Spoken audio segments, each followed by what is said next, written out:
রাত ৩টা বাজে। ঘুমের ঘোরে মনে হচ্ছে কেউ একজন আমার রুমে প্রবেশ করছে, এক অদ্ভুত আচরণ করার চেষ্টা করছে। বুঝতে পারছি না কি হচ্ছে আমার সাথে। কে আসবে এত রাতে আমার রুমে? আম্মু, আব্বু নাকি ভাইয়া? কিন্তু দরজা তো ভিতর থেকে লক করা, তাহলে কে আসবে? কি করেই বা আসবে? ঘুমের ঘোরে চোখ খুলতেই পারছি না। অনেক কষ্টে চোখ খুলতেই দেখলাম একজন লোক পালিয়ে গেল। গ্রিন লাইটের আলোয় আবছা আবছা দেখা যাচ্ছে। ভয়ে চিৎকার করতে মন চাইছে, কিন্তু আমি মনে মনে ভাবলাম এই লোককে তাকে আমার হাতে নাতে ধরতে হবে। তারপর একদিন আমি ঘুমের ভান করে শুয়েছিলাম, এই রহস্য জানার জন্য আসলে আমার ঘরে কে আসে এত রাতে এবং আমার সাথে কি করতে চায় এটা আমার জানতে হবে। আর তাই এই রহস্য জানার জন্য আমি একদিন ঘুমের ভান করে শুয়ে রইলাম। তারপর আমার সাথে যা ঘটল এবং যাকে দেখতে পেলাম তা দেখে আমি জ্ঞান হারিয়ে ফেলি। তো বন্ধুরা, গল্পটি শুরু করার আগে আপনি যদি আমার এই ছোট্ট চ্যানেলটি নতুন দর্শক হয়ে থাকেন তাহলে চ্যানেলটি সাবস্ক্রাইব করে আমাদের সাথে থাকবেন। সকালে দরজা খোলার শব্দে ঘুম ভাঙল ঋতিকা এখনো উঠিসনি? কটা বাজে? কলেজ যাবি না? উঠে গিয়ে দরজা খুলে দিলাম। আম্মু আমার দিকে চেয়ে বলল, তোর কপালে কি হয়েছে? এরকম ফুলে আছে কেন? তখনই কপালে হাত দিতেই ব্যথা অনুভব করলাম। কালকে ঘটনাগুলো মনে পড়লেই গলা শুকিয়ে গেল। বুঝতে পারলাম না স্বপ্ন নাকি সত্যি ছিল, কিন্তু এতটা ভুল হবে? কে লোকটা ছিল? এরপর কি হলো কিছুই তো মনে নেই। না, কিছুই ভাবতে পারছি না। আম্মু আমার উত্তর না পেয়ে, কিরে কি হয়েছে? কই কিছু না তো, কিছুই হয়নি। তুমি যাও, আমি ফ্রেশ হয়ে নিচে যাচ্ছি। আমাকে কিছু না বলেই রুমে চলে আসলাম। এসে ভাবতে লাগলাম কে আমার রুমে আসলো, কি করেই বা রুমে ঢুকলো। আমি জানালা দরজা লাগিয়ে ঘুমাই। নিজেই নিজেকে প্রশ্ন করতে লাগলাম। মনের ভিতর হাজারো প্রশ্ন, কোনো কিছুই মাথায় ঢুকছে না। ভাবতে ভাবতে ফ্রেশ হয়ে এলাম। রুমাল দিয়ে মুখ মুছে আয়নার দিকে তাকাতেই দেখলাম মুখটা অনেকটাই ফুলে গেছে। হঠাৎ ড্রেসিং টেবিলের সামনে একটা কাগজ চোখে পড়ল। কাগজটা নিয়ে পড়তে লাগলাম। এটা ছিল তোমার শাস্তি, আমাকে কষ্ট দেওয়ার শাস্তি, আমার থেকে দূরে থাকার শাস্তি। এই 3টা মাস আমি ঘুমাতে পারিনি। তুমি আমাকে ঘুমাতে দাওনি, আমাকে কষ্ট দিয়ে তুমি শান্তিতে ঘুমোচ্ছে। চিঠিটা পড়ে মুখ শুকিয়ে গেছে। সবকিছু যেন গুলিয়ে যাচ্ছে। কি হচ্ছে আমার সাথে কিছুই বুঝতে পারছি না। কে এই লোক? কি চায় আমার কাছে? সবকিছু মাথার উপর দিয়ে যাচ্ছে। রাগে মাথা ফেটে যাচ্ছে। উনার ঘুমে কি মই দিয়ে আসছি নাকি? কত বড় সাহস! ওকে তো আমি সামনে পেলে মেরে ফেলব। কিন্তু বুঝতে পারছি না লোকটা কে। আমার তো তেমন কারো সাথে দেখা হয়নি। ভাবতে ভাবতে আম্মু আবার ডাকছে নাস্তা করার জন্য। নিচে ডাইনে গিয়ে দেখলাম আব্বু বা নাস্তা করছে আর আম্মু খাবার সার্ভ করছে। আমার পরিচয়টা দিয়ে দেই। আমার নাম ঋতিকা, আমি কলেজে পড়ি। আমি খুবই শান্ত একটা মেয়ে বললে ভুল হবে। একটু একটু দুষ্টুমি করি। আমাদের সিঙ্গেল পরিবার, বাবা মা ভাইয়া আর আমি। আমাদের ব্যবসা আছে, ওটা আব্বু দেখাশোনা করে। আর ভাইয়া সিলেট জেলায় আনসারের চাকরি করে। যাই হোক, গিয়ে বসলাম নাস্তা করতে। বুঝতে পারছি না ঘটনাটা সবাইকে বলবো কিনা। বললে হয়তো টেনশন করবে, থাক বলি না, হয়তো কেউ মজা করছে। কিন্তু কালকের ঘটনা তো মজা হতে পারে না। এসব ভাবছি, বাবার ডাকে ঘোর কাটে। কি হয়েছে? না খেয়ে খাবার নাচ্ছিস কেন? আর কি এত ভাবছিস? না কিছু হয়নি বলে খাবার খেতে শুরু করলাম। পাশ থেকে আব্বু বললেন, জ্বর আসছে নাকি মামুনি? এরকম দেখাচ্ছে কেন? কপালে হাত দিয়ে দেখে বলে, না জ্বর তো নেই। সবাই সন্দেহের চোখে তাকিয়ে থাকে। ওদের তাকানো দেখে ঘাবড়ে গেলাম। আরে আজব, জ্বর আসবে কেন? ঘুম থেকে উঠছি তো, তাই এমন দেখাচ্ছে। কথাগুলো বলে দ্রুত খেয়ে চলে আসলাম। রেডি হয়ে কলেজে চলে আসলাম। বাবা ড্রপ করে দিল। কলেজে গিয়ে আমার আয়সা আরিফা এর সাথে দেখা হলো। কালকের ঘটে যাওয়া ঘটনা সবকিছু খুলে বললাম। আমার কথা শুনে হেসে বলে, হয়তো স্বপ্নে দেখেছি। কিন্তু সেই চিঠিটা আর কপাল দেখে বিশ্বাস না করার কোনো উপায় নেই। ওরা অবাক হয়ে ভাবছি কে এই লোকটা, আশা খুব মনোযোগ সহকারে কয়েকবার চিঠিটা পড়ল। তারপর একটা গোয়েন্দা ভাব নিয়ে বলল, আচ্ছা রিতিকা, এখানে 2 মাসের কথা বলছে, মানে 2 মাস আগে তোর সাথে দেখা হয়েছে বা কিছু তো হয়েছে? তুই মনে করে দেখতে 2 মাস আগের কথা বিশেষ কারো সাথে দেখা হয়েছে কিনা। আশার কথাগুলো শেষ না হতেই ঘন্টা বাজল। ক্লাসের সময় হয়ে গেছে। তারপর আর কথা না বাড়িয়ে ক্লাসে চলে এলাম। ক্লাস শেষ করে আসতে বলল, আরে বইন, এত চাপ নিস না তো, চল ফুচকা খেয়ে আসি। ফুচকা খাচ্ছিলাম, তখন কয়েকজনের কথা শুনে তো অবাক। কারণ কাল যে ছেলেটা আমাদের রিগিং করছিল, সে নাকি হসপিটালে কে যেন মেরে হাত পা ভেঙে দিয়েছে। আসলে ছেলেটা আমাদের সিনিয়র ছিল শুনে মনে মনে খুব খুশি হলাম। তারপর ফুচকা খেয়ে রিফা আয়সা ওদের বাসায় চলে গেল আর বলল এত চিন্তা না করতে। আমিও বাসায় রওনা দিলাম। ইদানিং আমার মনে হলো কেউ যেন আমাকে ফলো করছে, কিন্তু তাকালে কাউকে দেখি না। সেদিনের পর থেকে ভয়ে দরজা আটকে ঘুমায়। এভাবে 2 দিন কেটে যায়। কলেজের ক্যাম্পাসে আসা আরিফা এর সাথে বসে গল্প করছিলাম। তখন আমাদের সিনিয়র জিহাদ ভাইয়া এসে আমার পাশে বসে বললেন, এই গার্লস কেমন আছো? আমরা হেসে প্রতি উত্তরে বললাম, ভালো ভাইয়া। তারপর টুকটাক অনেক কথাই হলো। আমরা অনেক সময় বসে গল্প করলাম। ভাইয়া অনেক মজা এবং খুবই ভালো একজন মানুষ, দেখতে খুবই সুন্দর। কলেজের অনেক মেয়ে লাইন দিয়ে পড়ে আছে ভাইয়ের পিছে, কিন্তু ভাইয়া কাউকে পাত্তা দেন না। উনি ভাইয়ার ফ্রেন্ডের ভাই। ভাই বলছিল দেখে শুনে রাখতে, কিন্তু আমি তেমন কথা বলি না। ধনী ভাইয়ের কথা ওনাকে বলিনি, বললে একটা ঝামেলা হবে।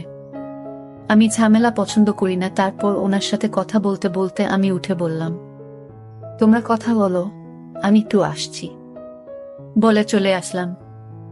রুটি খেয়ে চলে আসতে যাব, তখন কেউ একজন এসে আমায় বলল। লোকটা খুব রেগে বলল, তোমার সাহস কি করে হয় তুমি ওই ছেলের সাথে হেসে হেসে কথা বলো? আমি কিছুই বুঝতে পারলাম না। বললাম, আমি যার সাথে ইচ্ছা তার সাথে কথা বলবো। আপনার কি সমস্যা? আপনি কে বলেন? সাহস তো কন্যা শুন। লোকটার মুখে মাস্ক পরা খুবই চেনা চেনা লাগছে, কিন্তু লোকটাকে চেনার কোনো উপায় নেই। লোকটি বলতে লাগলো, কেন ভয় পাচ্ছে কেন? অনেক কষ্টে তোমায় খুঁজে পেয়েছি, আর হারাতে দেব না। না, কথা শুনে ভয় করছে, আবার রাগও লাগছে। আপনি এখানেও চলে আসছেন আমাকে মারতে? তার মানে সেদিন রাতে আপনি আমার রুমে এসেছিলেন আমাকে মারতে? তো না মেরে আমার সাথে দুর্ব্যবহার করার সাহস হয় কি করে হলো? বজ্জাত ছেলে। মেয়েদের দেখলেই কথা বলতে মন চায়। আর করবেন নাই বা কেন? মানুষকে মেরে ফেলাই তো আপনার কাজ, এটা আর কি এমন বিষয়? তো মেরে ফেলেন আমাকে এখনই শাহিন, এভাবে কিছু করার তো কোনো মানে হয় না। চোখ বন্ধ করে কথাগুলো একদমে বলে ফেললাম। চোখ খুলতেই উনার চোখের দিকে তাকিয়ে আতঙ্কে উঠলাম। রাতে আমার রুমে এই লোক যায়, কিন্তু তাকে ঠিক চিনা যাচ্ছে না। কিন্তু এই লোকটিকে চেনার জন্য আমি প্রতিদিন রাতে ঘুমে ভান করে শুয়ে থাকি, কিন্তু ইদানিং আসে না। আপনাদের 2 মাস আগে কিছু কথা শেয়ার করেনি, তা না হলে আপনার কিছুই বুঝবেন না। 2 মাস আগে কলেজ স্ট্রিটে 2 দিনের জন্য সিলেট গিয়েছিলাম। ওখানে গিয়ে প্রথম দিন ভালোই কাটে, কিন্তু বিপত্তি ঘটল দ্বিতীয় দিন। সবাই পাহাড় ঘুরে ঘুরে দেখছে, আমি সারিফা আমার গল্প করছি আর ঘুরছি। তখন আয়শা আর রিফাত ছবি তুলতে ব্যস্ত। পাহাড়ে ঘুরতে ঘুরতে এক পর্যায়ে ওদের থেকে অনেক দূরে চলে আসে। একটা জায়গায় আসতে যা দেখলাম তাতে আমি অবাক হয়ে হা করে তাকিয়ে থাকলাম। একটা ছেলে হাতে বন্দুক তাক করে আছে, সামনে একটা হাত বাঁধা লোকের দিকে। ছেলেটার সাথে আরো অনেক ছেলের, সব দেখে ঘাবড়ে যায়। ছেলেটা একটা লোককে মারল চোখের সামনে। এমন ভয়ঙ্কর দৃশ্য দেখে জোরে চিৎকার দিয়ে উঠি। তাতে লোকগুলো আমায় দেখতে পেয়ে যায়। কিছু না ভেবেই ভয়ে দৌড় শুরু করি। ওই ছেলেটি বাকি ছেলেগুলোকে বলা কথা কানে বাজল, লাশ পুঁতে ফেল মেয়েটাকে আমি দেখছি। বন্দুকটা কোমরে গুজে আমার পিছনে ছুটতে লাগলো আর বলল, এই মেয়ে দাঁড়াও বলছি, দাঁড়াও। কিন্তু এই লোকটাই আমার ঘরে রাতে ঢুকতো, আপনাদের বলে রাখি। কিন্তু এই লোকটাকে এটা আমি এখনো জানতে পারিনি। কিছুটা আন্দাজ করতে পারলাম তার ছায়া দেখে। আমার মনে হলো এই লোকটাই আমার রুমে আসতো, কারণ তার ছায়া আমার দৃষ্টিতে বেঁধে গেছে। আমি আয়েশাকে বললাম, এই যে লোকটি দেখতে পাচ্ছিস এই লোকটার মতোই আমি যাকে আমার রুমে দেখতে পেয়েছিলাম, তুই এটা বুঝলে কি করে? ওর ছায়াটা আমি দেখতে পাই হালকা আলোতে।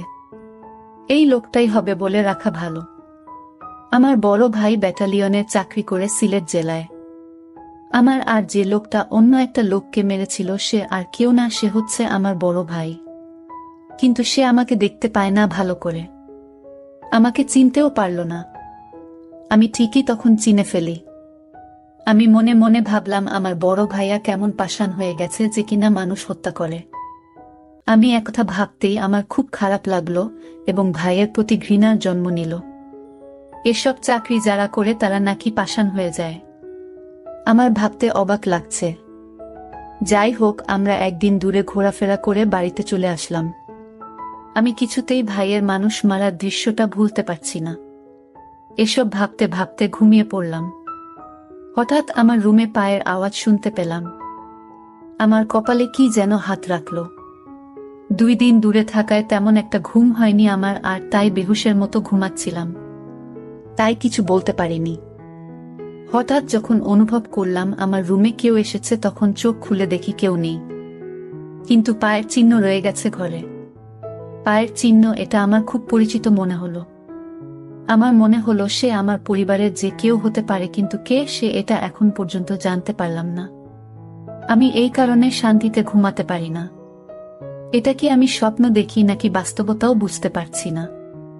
আমি এখন থেকে ভাবলাম আজ থেকে সারাদিন ঘুমাবো, সারা রাত জেগে থাকবো, মানে ঘুমের ভান করে থাকবো। আমি তাকে হাতে নাতে ধরতে চাই।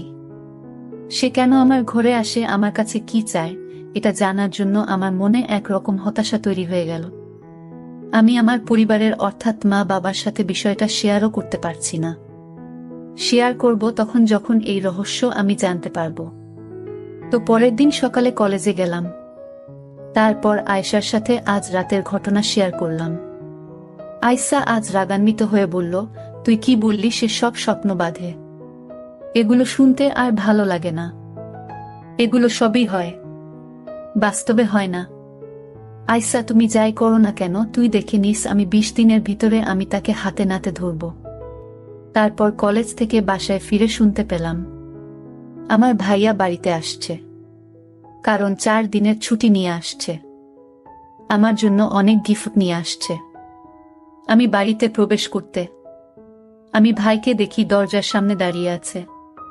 আমি কাছে গিয়ে বললাম, ভাইয়া কেমন আছো? কিন্তু মনে মনে ভাইয়ের জন্য ঘৃণাও কাজ করে, কারণ ভাইয়া এখন মানুষকে মানুষ মনে করে না, যাকে তাকে ধরে মারধর শুরু করে দেয়। এটা তো আমি দূরে গিয়ে দেখতে পেলাম। কিন্তু ভাইয়ের শরীরের একটা পারফিউমের গন্ধ পেলাম। আমার রুমে রাতে যে আসতো তখন একই পারফিউমের গন্ধ পেলাম। আমার যেন ভাইয়াকে সন্দেহ হতে লাগলো। কিন্তু ভাইয়া আমার ঘরে কেন আসবে? আবারও মনকে প্রস্তুত করলাম। রাতে ঘুমাবো না, আমি ঘুমের ভান করে থাকবো, দেখব কে আসে আমার রুমে এবং কি চায় সে। ঠিক মতো আজও ঘুমের ভান করে শুয়ে রইলাম। রাত তখন প্রায় 2টা বাজে। তখন আমার রুমের জানালা দিয়ে আমার ঘরে প্রবেশ করল। আমি চোখ বুজে রইলাম। তারপর ধীরে ধীরে ঘাটের পাশে বসল। আমার গলায় 2 লাখ টাকার স্বর্ণ দিয়ে তৈরি আমার গলার হার। যখন লোকটি আমার স্বর্ণের গলার হার ধরে চুরি করে নিতে চাইল তখন আমি ভয়ে কাঁপছিলাম, কিন্তু সাহস করে নড়াচড়া করেনি। তখন লোকটি হাতটা টান দিয়েছে পকেটে নীল, আর তখনই আমি তার সাথে ধরে চলতে লাগলাম, চোর চোর। কিন্তু সে আমার মুখ চেপে ধরল। তারপর লোকটার মুখের দিকে তাকিয়ে দেখি সে আর কেউ না, সে আমার বড় ভাই তুহিন। ভাইয়া, তুই আমার রুমে আমার স্বর্ণ চুরি করতে আসছে ভাইয়া। তোকে ভাইয়া বলতেও আমার ঘৃণা হচ্ছে। তখন ভাইয়া বলল, আরে আমায় কিছু বলতে দেবে না, আমি ইচ্ছা করে চুরি করতে আসিনি। তুই তো জানিস না আমি চাকরি করে মাত্র 15,000 টাকা পাই, আর সেই টাকা তো আমার বাড়িতে পাঠাতে হয়, বাবাকে হিসাব দিতে হয়। আমি একটা বড় বিপদে পড়ে আমি তো স্বর্ণের হার চুরি করতে বাধ্য হলাম। শোনো বোন, আমি একটি লোককে মেরে ফেলি, আর তাই আমার চাকরি নিয়ে টানাটানি শুরু হয়েছে। উপরের সব বলেছে যদি তুমি 1 মাসের মধ্যে 2 লাখ টাকা না দিতে পারো তাহলে তোমার চাকরি থাকবে না। কিন্তু এই কথা যদি বাবা শুনে তাহলে বাবা স্ট্রোক করে মারা যাবে, আর তাই আমি কাউকে জানাইনি। আর তোকে বলে তুই বলে দিতে, আর তাই টাকা ম্যানেজ না করতে পারায় আমি আমার নিজের ঘরে চুরি করতে আসলাম বোন। এখন তুই চাইলে আমাকে পুলিশে ধরিয়ে দেয়। ভাইয়ের কথা শুনে আমি অবাক। তুমি আমার কাছে যদি চাইতে তাহলেই তো আমি তোমাকে আমার স্বর্ণ বিক্রি করে টাকা দিতাম, চুরি করার কি দরকার ছিল? আরে পাগলি, আমি যদি তোকে বলতাম মানলাম, তুই আমাকে বিক্রি করে টাকা দিতে আমি মানলাম, কিন্তু বাবা মা যখন লক্ষ্য করত তোর গলায় হার নেই তখন কি বলতি? কিন্তু আমি যদি নিতে পারতাম তাহলে তুই এবং আমার মা বাবা ভাবতো এটা চুরি হয়ে গেছে। ঠিক আছে, বুঝেছি, তুমি এগুলো নিয়ে বিক্রি করে চাকরি বাঁচাও। ধন্যবাদ বোন, আমি তোকে এর চেয়ে বেশি দামি হার উপহার দিব। প্রিয় বন্ধুরা, গল্পটি কেমন লাগলো তা অবশ্যই কমেন্ট করে জানাবেন। আর চ্যানেলটি নতুন দর্শক হয়ে থাকলে চ্যানেলটি সাবস্ক্রাইব করে আমাদের সাথে থাকবেন। ধন্যবাদ।